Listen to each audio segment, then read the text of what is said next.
بسم الله الرحمن الرحيم. بنسر ونتشرف باستضافه كابتن خالد غندور احد رموز نادي الزمالك. اهلا بيك معانا يا كابتن. اهلا بيك، ربنا يخليك. شعورك ايه يا كابتن وانت هنا في يوم مئويه نادي الزمالك وفي وسط جماهير نادي الزمالك؟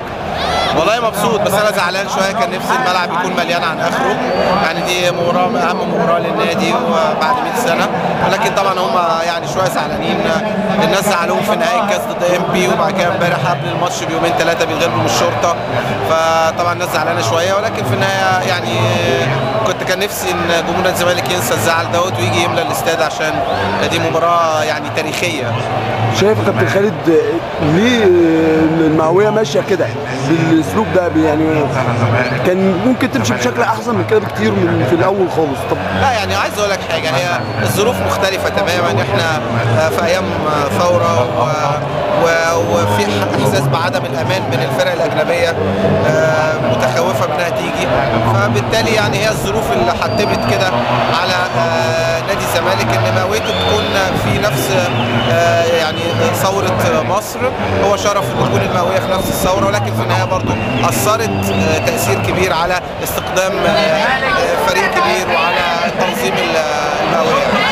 كابتن خالد، شعورك ايه وجمهور نادي الزمالك كان بيناديك ولما نزلت الملعب؟ هل شعورك رجع زي ايام زمان كده؟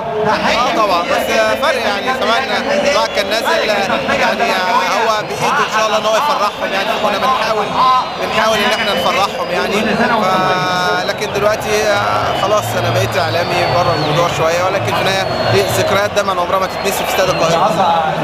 كابتن خالد، تقول للجيل اللي عاصر مئويه نادي الزمالك اللي بيلعبوا في الوقت الحالي يعني لازم يعرفوا قيمه النادي يعني نادي الزمالك ليه فضل كبير عليهم، وفتح بيوتهم، خلاهم معروفين. لازم يموتوا نفسهم في الملعب اكتر من كده، عشان لازم يحسوا ان جمهور نادي الزمالك اللي بيحبهم. تقول لجمهور نادي الزمالك في المواقف؟ اقول لهم انبسطوا، ربنا يسهل ان شاء الله المواقف تطلع بشكلها كويس. شكرا جزيلا.